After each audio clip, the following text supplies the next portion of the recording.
বিসমিল্লাহির রহমানির রহিম। আসসালামু আলাইকুম। স্বাগতম অন্যরকম স্বাদ চ্যানেল থেকে। আজ আমি কেচি দিয়ে আটার নুডলস রেসিপি দিব। দয়া করে ভিডিওটা স্কিপ করবেন না। চলুন শুরু করা যাক। এখানে আমি 4 কাপ আটা নিয়েছি। নর্মাল পানি দিয়ে আমি এটাকে রুটি বানানোর মতো গুলে নিব। অল্প অল্প করে পানি দিতে হবে। একটা শক্ত ডো হবে। ঠিক এইরকম 5 মিনিটের জন্য রেস্টে রেখে দেব। ফিরে এলাম 5 মিনিট পর।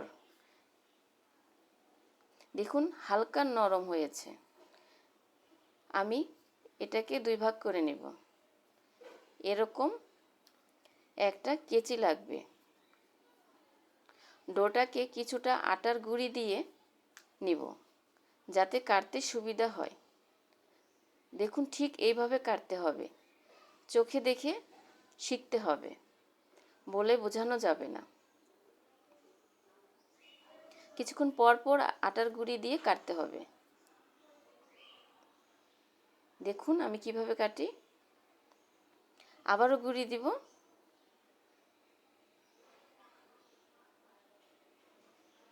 দেখুন কিভাবে কাটি। ঠিক এরকম। আবারও গুঁড়ি দিয়ে নিব একটু, যাতে কাটতে সুবিধা হয়, কেজিতে না লাগে।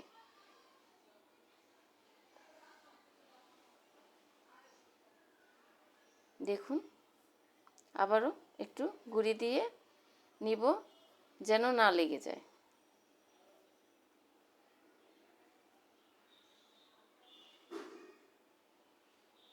দেখুন আমি সবগুলো নুডলস বানিয়ে নিয়েছি। বলকানো গরম পানিতে নুডলসগুলো দিয়ে দিব। একটু নেড়ে চেড়ে দিব। সামান্য একটু সয়াবিন তেল দিয়ে দিব, যেন একটার সাথে আরেকটা না লেগে থাকে। আর একটু নেড়ে চেড়ে দিব। এখন দেখব সিদ্ধ হয়েছে কি না। হ্যাঁ, সিদ্ধ হয়েছে। নামিয়ে নিয়ে ঠান্ডা পানিতে ধুয়ে নিব। প্যানে পরিমাণ মতো তেল দিয়েছি। 1 কাপ পেঁয়াজ দিব। নেড়ে চেড়ে হালকা বাদামি করব। 2টা ডিম দিয়ে দিব। ভালো করে ভেজে নিব। ডিমগুলো ভালো করে ভেজে নিব। 1/2 কাপ চিচিঙ্গা, 1/2 কাপ বটবটি, 1/2 কাপ গাজর দিয়ে দিব। একটু নেড়ে চেড়ে স্বাদ মতো লবণ দিয়ে দিব। 5-6টা কাঁচামরিচ ফালি দিব। এখন ভালো করে নেড়ে চেড়ে সিদ্ধ করে নিতে হবে।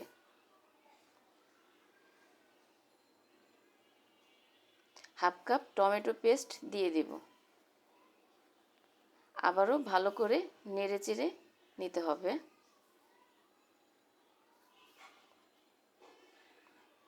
বানানো সিদ্ধ নুডলসগুলো দিয়ে দিব।